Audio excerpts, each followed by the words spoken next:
Good morning class 10th student.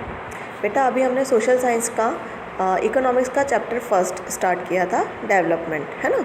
उसके बारे में जो डिटेल थी वो मैंने आपको समझा दी थी, है ना। मतलब उस चैप्टर का जो पूरा कंक्लूज़न था वो मैंने आपको पूरा समझा दिया था, है ना। ठीक है, आज हम बेटा बात करेंगे उसके क्वेश्चन आंसर के बारे में। आपको तो काफ़ी चैप्टर में कुछ ना कुछ याद होगा कि डेवलपमेंट क्या होता है, किस बेसिस पे होता है ना। कौन सी कंट्री डेवलप्ड कहलाती है, कौन सी कंट्री डेवलप्ड नहीं कहलाती है, किस बेसिस पे हम ये बता सकते हैं कि कौन सी कंट्री जो है वो डेवलप्ड कंट्री है और कौन सी कंट्री जो है वो डेवलप्ड कंट्री नहीं है। ठीक है, देखिए एक्सरसाइज का बेटा सबसे फर्स्ट क्वेश्चन है आपका, development of a country can generally be determined by, है ना। मतलब हम कैसे डिटरमाइन करेंगे कि जो कंट्री है वो डेवलप्ड कंट्री है या नहीं। ठीक है, सबसे फर्स्ट ऑप्शन दिया है आपको, इट्स पर कैपिटा इनकम। उसकी जो पर कैपिटल इनकम होगी उसकी डिटेल हम देखेंगे। Second, it's average literacy level, मतलब वहाँ पे कितनी लोग जो है वो पढ़े लिखे हैं। थर्ड ऑप्शन है health status of its people, वहाँ पे जो लोग रहते हैं उस कंट्री में उनका हेल्थ जो स्टेटस है वो कैसा है। और ऑप्शन फोर्थ है ऑल ऑफ दिस, है ना।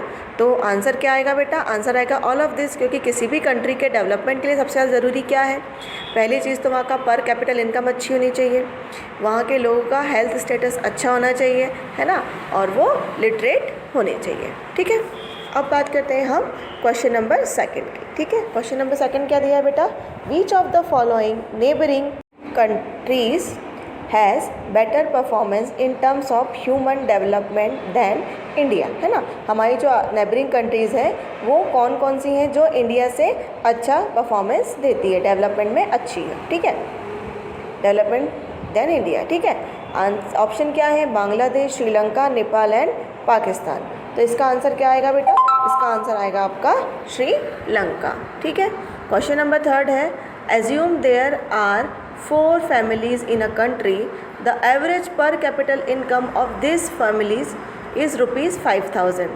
If the income of 3 families is rupees 4,000, rupees 7,000 and rupees 3,000 respectively. ठीक है, 3 families हमने ले ली, उनकी इनकम हमने बता दी। What is the income of the 4th family? अब जो 4th फैमिली होगी उसकी इनकम कितनी होगी, है ना। एवरेज क्या है वहाँ का, 5,000 है ना, एवरेज है 5,000।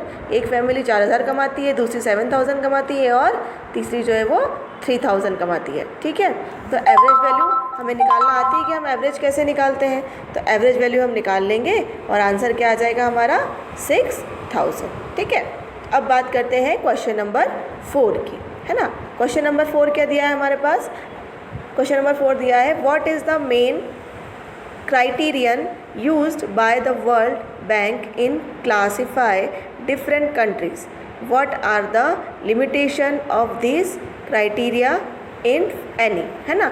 अगर इसकी कोई लिमिटेशन है तो वो हमें बताइए, और कौन सा क्राइटेरिया वो लोग यूज़ करते हैं क्लासीफाई करने के लिए अलग अलग कंट्रीज़ को, उसके बारे में हमें बताना है। ठीक है, तो क्वेश्चन नंबर 4 का आंसर क्या है बेटा, पर capital income is the main criterion used by the World bank, है ना, इन क्लासीफाइंग डिफरेंट कंट्रीज़। तो सबसे पहले वर्ल्ड बैंक होती है वो अलग अलग कंट्रीज़ को क्लासीफाई करने के लिए जो मेन क्राइटेरिया है उसका वो है कि उस कंट्री की पर कैपिटल इनकम कितनी है। ठीक है, the limitation of this criteria are, उसकी जो लिमिटेशंस है वो कौन कौन सी है। फर्स्ट है, it does not show distribution of income, है ना, वो हमें डिस्ट्रीब्यूट करके नहीं बताता कि कितना डिस्ट्रीब्यूशन है इनकम के अंदर। ठीक है, दूसरा, it also ignore other factor such as infant mortality rate, है ना। ये क्या होता है, इन्फेंट मॉर्टेलिटी रेट कहलाता है बेटा शिशु मृत्यु दर, मतलब जो मृत्यु डेथ रेट होता है और जो बर्थ रेट होता है उनके बारे में जानकारी ये नहीं देता है। ठीक है, लिटरेसी लेवल के बारे में नहीं बताता है और हेल्थ केयर के बारे में भी ये नहीं बताता है। ये सिर्फ किस में क्लासीफाई करता है, ये सिर्फ क्लासीफाई करता है हमारी पर कैपिटल इनकम के बेसिस पर। ठीक है, क्वेश्चन नंबर 5 है बेटा, क्वेश्चन नंबर 5 क्या दिया है, in what respect is the criteria used by the UNDP for measuring development different from the one used by the World bank. अब वर्ल्ड बैंक क्या यूज़ करती है ना, तो इसका आंसर है बेटा, world bank only use per capita income for measuring development, while UNDP uses many other function, है ना। अब जो वर्ल्ड बैंक होती है बेटा, वो क्या करती है, वो सिर्फ पर कैपिटल इनकम को ही मेज़र करती है डेवलपमेंट के लिए, है ना। उसे सिर्फ वही जानना है कि उस कंट्री का डेवलपमेंट तभी होगा जब उसकी पर कैपिटल इनकम जो होगी वो ज़्यादा होगी, तब वर्ल्ड बैंक बोलेगी कि हाँ ये कंट्री जो है वो डेवलप्ड है। लेकिन जो अगर हम UNDP की बात करें तो UNDP के अंदर और भी फैक्टर्स होते हैं जो वो मेज़र करते हैं, ठीक है। जैसे कि लाइक इन्फेंट मॉर्टेलिटी, जैसे कि हमने अभी देखा कि जो डेथ रेट होते हैं और जो बर्थ रेट होता है उसके बारे में भी वो लेते हैं। फिर हेल्थ केयर फैसिलिटी के बारे में भी लेते हैं वहाँ पर कि उस कंट्री में हेल्थ केयर फैसिलिटीज़ कैसी हैं, हॉस्पिटल्स किस टाइप से हैं, क्या क्या फैसिलिटीज़ उन हॉस्पिटल्स के अंदर मिलती हैं, ठीक है। उसके बाद एजुकेशन लेवल, वहाँ पे जो पीपल्स रह रहे हैं, जो लोग वहाँ पर रह रहे हैं, उनका एजुकेशन लेवल कैसा है, ठीक है। Which help in improving the quality of life and, तो ये क्या करती है, ये क्या करती है, हमारी हेल्प करती है, हमारी लाइफ क्वालिटी को इम्प्रूव करती है ना, कि हम किस क्वालिटी की लाइफ जिएंगे, ठीक है।